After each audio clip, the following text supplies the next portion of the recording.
시편 96편 1절에서 13절까지입니다. 시편 96편은 한 해를 시작하면서 부르는 시로 알려져 있습니다. 한 해 첫날 부르는 시입니다. 뿐만 아니라 한 주를 시작하는 시이기도 하고 또 하루를 시작하는 시이기도 합니다. 하나님을 선포하는 것입니다. 하나님이 어떤 분인가를 누군가가 듣도록 드러내는 것입니다. 혼자 중얼거리는 소리가 아닙니다. 그 시작이 뭐냐? 오늘 1절에 있는 대로 노래하는 것입니다. 어떤 노래냐? 새 노래입니다. 여기서 새 노래라고 하는 말은 신곡을 의미하는 것이 아닙니다. 예수를 믿고 새 사람 된 사람이, 새로운 영으로 거듭난 사람이 부르는 믿음의 노래입니다. 내가 믿는 하나님께 영광을 돌리는 노래입니다. 그것을 새 노래다 이렇게 말합니다. 고린도후서 5장 17절에 보면 누구든지 그리스도 안에 있는 사람은 누구든지입니다. 새로운 피조물입니다. 옛것은 지나갔습니다. 보라 새 것이 되었다고 말합니다. 예수 믿는 사람은 새 것입니다. 새 것에다가 헌 걸 갖다 붙일 자는 없습니다. 헌 언어, 헌 노래, 헌 생각, 잘못된 구습 이런 것들을 새 것에다 붙이는 것은 이게 얼마나 어리석은 일입니까? 우리는 새 생명을 얻은 자들입니다. 새로운 생명이 우리 안에 있습니다. 그러므로 우리가 부르는 노래는 새 노래일 수밖에 없다 하는 것입니다. 세상 사람들은 이 세상이 사는 것이 즐겁고 잘 되면 노래를 부릅니다. 즐거운 노래를 부릅니다. 물론 그런 노래도 사람을 즐겁게 합니다. 제가 초등학교 다닐 적에 저희 시골 집 밑에 논이 있었습니다. 그 논 주인이 누군가 하면 우리 동네 한 동네 사시는 노인 어른이었어요. 그 논길에 할아버지가 노래를 부르는 거예요. 콧노래를 얼마나 즐겁게 부르는지 몰라요. 그래서 물어봤어요. 할아버지는 어찌하여 그렇게 노래를 부르십니까? 농사가 잘 돼서 좋아서 콧노래가 저절로 나온대요. 아마 그 할아버지 뿐이겠습니까? 우리가 세상에 일이 잘 되고 즐겁고 그러면 나도 모르게 노래가 나옵니다. 그런 노래도 물론 우리를 즐겁게 합니다. 그러나 정말 내가 예수 믿는 것이 너무나 감사하고 너무나 기쁘고 또 하나님은 마땅히 내 찬양을 받으실 분이라고 하는 그런 마음을 가지고 부르는 그 노래는 세상의 노래가 아무리 좋다 할지라도 전혀 다른 새 노래입니다. 오늘 시인은 온 땅이여 이렇게 초청합니다. 아침에 새가 지저귀는데 참 듣기가 좋습니다. 벌레 소리도 듣기가 좋습니다.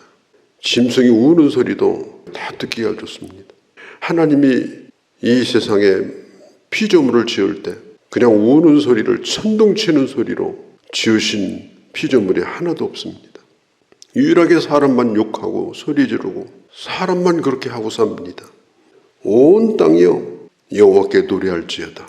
우리가 그렇게 새 노래로 주님을 찬양하는 자가 되어야 합니다. 시편 19편 2절에 보면 낮은 낮에게 말하고 밤은 밤에게 지식을 전한다 그랬습니다. 우리가 낮에 큰 눈을 뜨고 보면 끊임없이 하나님의 소리를 들을 수가 있습니다. 우리가 좋은 계절을 맞으면 하나님의 그 음성을 듣고 살아야 돼요. 아, 참 나도 주님을 찬양해야 되겠구나. 이렇게 만물이 주님을 찬양하는데 온 땅도 주님을 찬양하는데 나도 주님을 찬양해야 되겠구나. 이런 생각이 들어야 됩니다. 시편 19편 4절에 보면 이 땅의 모든 피조물은 하나님을 드러내고 그 드러내는 것이 온 땅에 미쳤다. 이게 바로 우리가 주님을 찬송해야 될 이유입니다. 우리가 이 세상에 존재하는 것이 잠깐이지만 그러나 움직이고 우리가 일을 하고 우리가 대화를 나누고 노래를 부르고 이런 모든 것들이 하나님께 영광을 돌리는 그런 행동이 되어야 합니다. 2절 3절에 2절에는 전파할지어다. 3절에는 선포할지어다. 선교적 의미가 있는 것입니다. 내가 부르는 찬양이 내가 선포하는 하나님이 선교적 의미가 있어요. 우리가 사람들을 만날 때도 처음에는 좋은 소리를 해야 되죠. 참 멋있습니다. 참 아름답습니다. 참 괜찮습니다. 그렇게 좋은 소리를 하고 꼭 할 얘기가 있으면 나중에 얘기하고 제가 비즈니스 하는 어떤 분 얘기를 들었는데 비즈니스 할 때 먼저 밥을 먹는다고 그래요. 밥을 먹고 그 거래를 해야 될지 안 해야 될지 결정한다는 거예요. 이분이 큰 기업을 하는 사람입니다. 아주 높은 직위에 있는 사람이에요. 뭐라고 얘기하느냐. 분명히 밥을 먹을 때는 서로 목적이 있을 거 아니에요. 밥 먹으려고 만나는 게 아니잖아요. 그런데 어떤 사람은 숟가락을 뜨자마자 숟가락을 놓을 때까지 계속 뭐 얘기하느냐. 자기 사업 얘기를 하는 거예요. 거래해달라는 거예요. 그러면 밥 숟가락 놓는 순간 거래는 끝난다고 합니다. 근데 어떤 사람은 밥 먹는 동안에 한마디도 그런 얘기를 안 해요. 이 음식이 이렇게 맛있냐고, 이렇게 좋은 데서 식사를 해서 행복하다고, 그냥 먹는 얘기, 잡담 같은 참 그런 얘기로 아주 즐겁게 식사를 하는 거예요. 그래서 이제 말미에 묻습니다. 하실 얘기 있냐고. 그러면 상대방이 자기 얘기를 하는 거예요. 내가 어려운데 거래를 하고 싶은데 도와달라고. 그런 사람은 100% 거래를 한답니다. 하나님은 어떤 분이십니까? 우리가 하나님 앞에 나오자마자 그냥 눈물 콧물 터뜨리고 할 얘기 다 쏟아버리고 그런 머리를 가지고 어떻게 하나님을 상대하고 하나님의 복을 받고 그렇습니까? 오늘 이 시편 96편 찬양이 첫날에 드리는 기도라고 그랬잖아요. 첫 시간에 드리는 기도라고 그랬잖아요. 내 얘기는 나중에 해도 될 만큼 내 앞에 있는 분은 너무나 높으신 분이에요. 만난 것만 해도 감사해요. 만나 준 것만 해도 이미 거래가 끝난 거예요.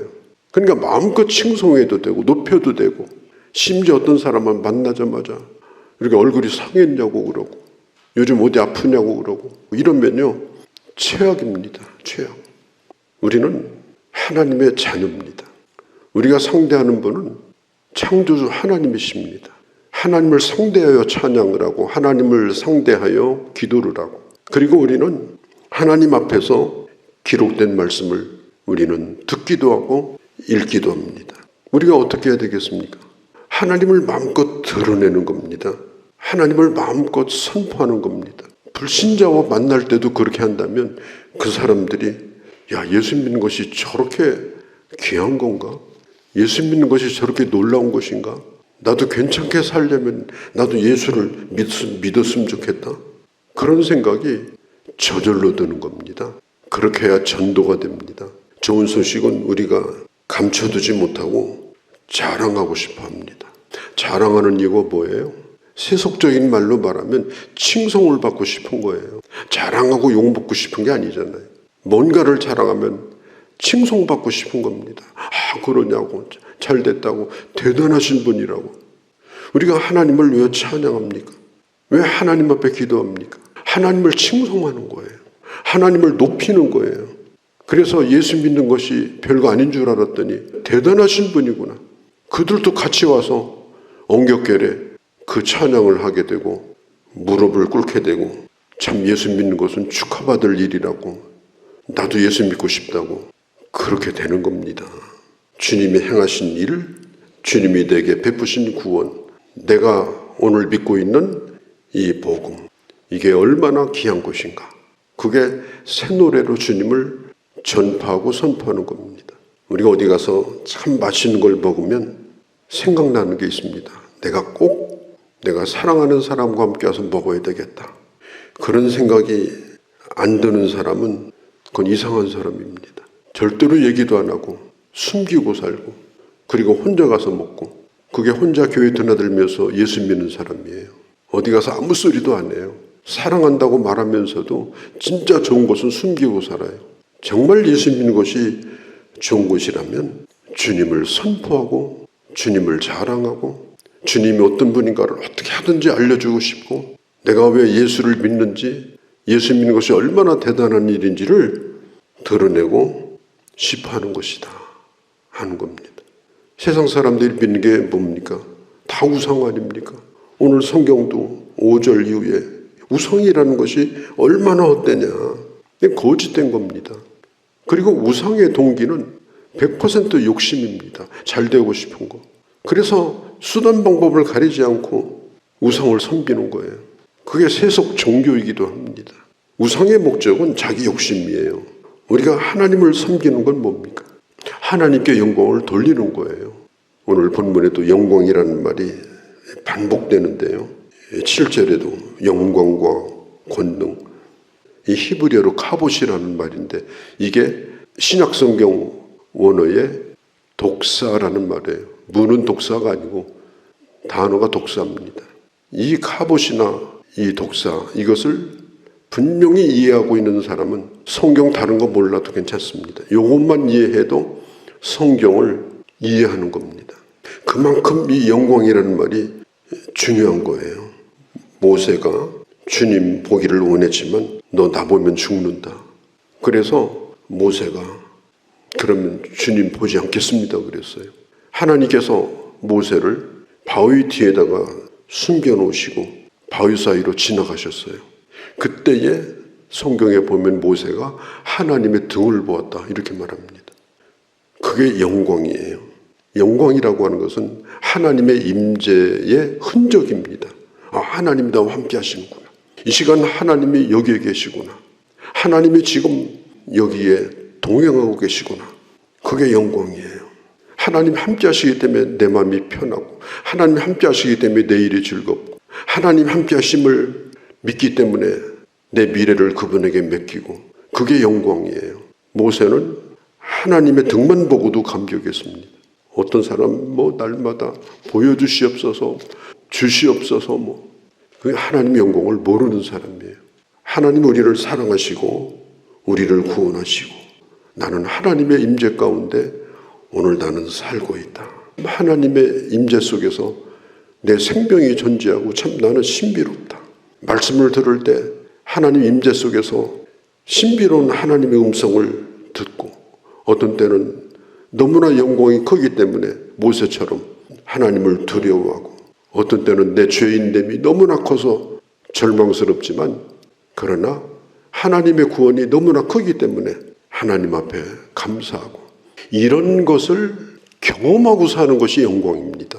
그것이 바로 우리의 신앙생활이에요. 오늘 시인은 말합니다. 그렇게 하나님 앞에 예배를 드리라는 거예요. 8절에 합당한 영광을 돌리라는 거예요. 그리고 9절에 예물을 가지고 들어가는데 예물도 합당한 예물을 드리라는 거예요. 옷도 합당하게 9절에 보면 아름답고 거룩한 것으로 사람이 태도에서 그 사람 중심이 나오는 겁니다. 이 태도가 아주 중요합니다. 하나님께 영광을 돌리고자 하는 마음에서부터 출발된 예배, 그런 기도, 그런 찬양, 이게 중요한 거예요. 사도행전에 보면 그 헤로드 왕이 왕의 옷을 입었는데 얼마나 왕의 옷을 화려하게 입었는지 밑에 있는 신하들이 신이 나타났다 이렇게 말했어요.